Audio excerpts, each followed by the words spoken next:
दोस्तों आज हम बात करने वाले हैं MHT CET की जो लॉ एंट्रेंस एग्ज़ाम है उसके बारे में। किस तरीके से आपको प्रिपरेशन करना है, कौन से बुक आप प्रेफर कर सकते हैं, क्या पैटर्न है, क्या मार्किंग सिस्टम है और किस तरीके से आप +100 तक स्कोर कर सकते हैं। इन सारी चीज़ों के बारे में आज हम इस वीडियो के माध्यम से बात करने वाले हैं। नमस्कार दोस्तों, मेरा नाम है वैभव और स्वागत है आप सभी का पब्लिक स्पीकर आपके इस यूट्यूब चैनल पर।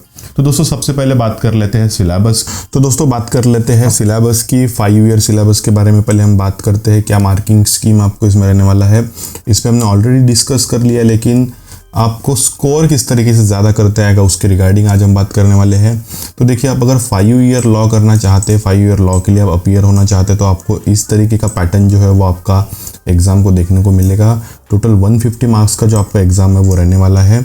इसमें सबसे पहले आपको legal aptitude and legal reasoning के लिए आपको 40 मार्क्स मिलने वाले हैं, मतलब 40 मार्क्स के क्वेश्चन आपको आने वाले हैं। साथ ही में general knowledge with current affairs के लिए आपको 30 मार्क्स मिलने वाले हैं। लॉजिकल एंड एनालिटिक्स रीजनिंग जो है, एनालिटिकल रीजनिंग जो है उसके लिए आपको 40 मार्क्स मिलने वाले हैं।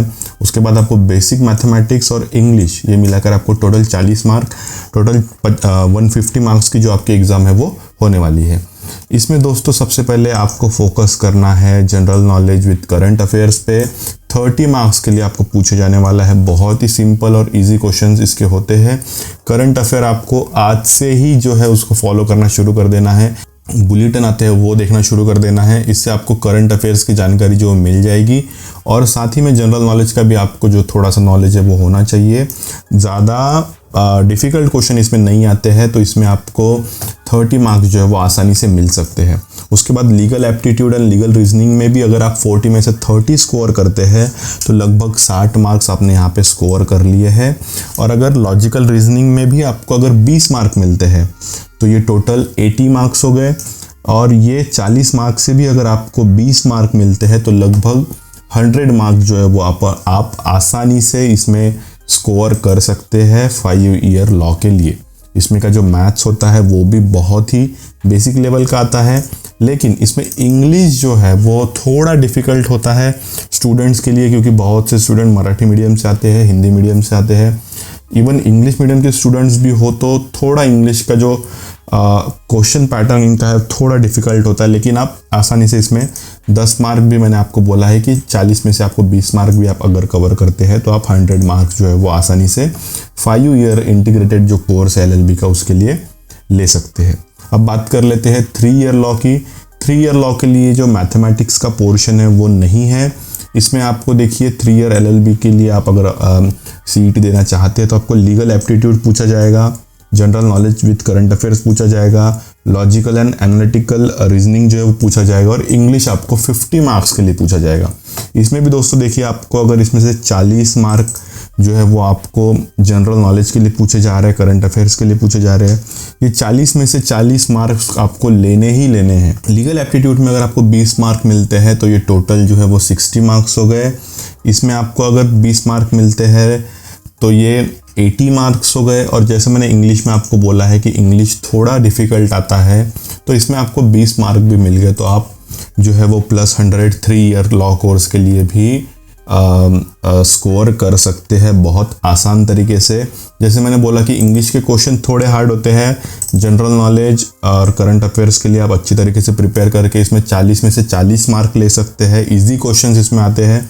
लीगल एप्टीट्यूड और लॉजिकल जो रीजनिंग है इसमें थोड़े टैकल करने वाले क्वेश्चंस होते हैं, लेकिन अगर आप क्वेश्चन को बार बार पढ़े तो आपको समझ कर आप आसानी से उसका जो आंसर है वो दे सकते हैं। तो दोस्तों ये था सिलेबस और मार्किंग स्कीम के बारे में। तो दोस्तों आपने देखा कि किस तरीके का सिलेबस है, क्या मार्किंग स्कीम है। इसके लिए आपको इस एग्ज़ाम के लिए लगभग 2 घंटे का समय जो आपको मिलने वाला है। इसमें सबसे पहले एक चीज़ आपको करनी है, आप स्क्रीन पर कुछ टैब्स देख पा रहे होंगे। ऐसे ही टैब्स आपको एक्चुअल एग्ज़ाम में भी आते हैं। तो आपको सबसे पहले एक रूल फॉलो करना है, वो है ब्रेक द चेन या फिर आप ब्रेक द सीक्वेंस बोल सकते हैं। आपके जो टॉपिक्स है, जैसे लीगल है, मैथमेटिक्स है, इंग्लिश है, रीजनिंग है, इन सारे चीज़ों में से आपको जो सबसे पहले आता है वो आपको सॉल्व करना है। अगर आप जनरल नॉलेज में अच्छे हैं, आपका प्रिपरेशन अच्छे तरीके से हुआ है, करंट अफेयर्स आपको आते हैं, तो डायरेक्टली आपको करंट अफेयर के टैब पे शिफ्ट होना है और पहले वो चीज़ें जो आपको आती है वो सॉल्व करनी है। अगर आप पहले टैब में ही उलझ के रह गए जहाँ पे आपको लॉजिकल रीजनिंग और ये सारी चीज़ें होगी, तो वहाँ पे आपका ज़्यादा समय जाएगा, जिसकी वजह से आपको जो है आप पूरा पेपर सॉल्व नहीं कर पाएंगे। इस एग्जामिनेशन में एक प्लस पॉइंट ऐसा है कि इस एग्जामिनेशन में निगेटिव मार्किंग नहीं है, तो निगेटिव मार्किंग ना होने की वजह से आप सारे क्वेश्चन जो है वो सॉल्व करके आ सकते हैं। इसी की वजह से मैं आपको कह रहा हूँ कि आपको पहले ब्रेक द चेन ये रूल जो है फॉलो करना है। आप जिस टॉपिक में भी अच्छे हैं वो टॉपिक आपको सबसे पहले सॉल्व करना है। दूसरी एक इम्पॉर्टेंट चीज़ दोस्तों, बहुत से जो वेबसाइट है इसके लिए मॉक टेस्ट भी उनकी अवेलेबल है। आप उनकी मॉक टेस्ट जो है वो सॉल्व कर सकते हैं। उसमें आपको अलग अलग तरीके के क्वेश्चन जो है वो आएंगे। अगर आप फर्स्ट टाइम कोई कॉम्पिटिटिव या फिर CET जैसी कोई एग्ज़ाम दे रहे हैं ऑनलाइन तरीके से, तो आपको उससे एक प्रैक्टिस भी हो जाएगी और अच्छी तरीके से आप जो एग्ज़ाम का इंटरफेस है उससे फैमिलियर हो पाएंगे। इसलिए बहुत से वेबसाइट है, आपको गूगल सर्च करके भी मिल जाएगी। आप वहाँ पे जाके मॉक टेस्ट जो है उसको भी अपीयर होइए। और एक चीज़, बहुत से स्टूडेंट्स ये पूछ रहे हैं कि बुक्स कौन सी रेफ़र करनी है, तो मैं डिस्क्रिप्शन में 2 बुक दे दूंगा, एक 3 ईयर लॉ के लिए, एक 5 ईयर लॉ के लिए। आप दोनों बुक रेफ़र कर सकते हैं। अच्छी पब्लिकेशन की बुक है।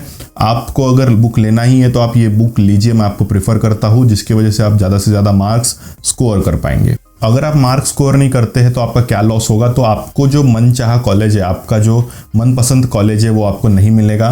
मैं आपको गारंटी देता हूँ, अगर आप इस तरीके से प्रिपरेशन करेंगे तो +100 मार्क्स आपको मिलने ही वाले हैं। तो इसी तरीके से आप प्रिपेयर करने का ट्राई कीजिए, जिसकी वजह से ज़्यादा मार्क्स आप स्कोर कर पाएंगे।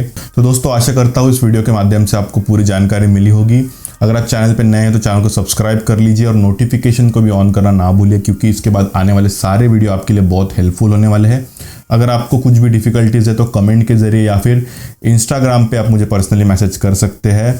मैं इंस्टाग्राम पे ठीक ठाक एक्टिव रहता हूँ, तो दोनों जो प्लेटफॉर्म्स है आपके लिए अवेलेबल है, आप मुझसे कांटेक्ट कर सकते हैं।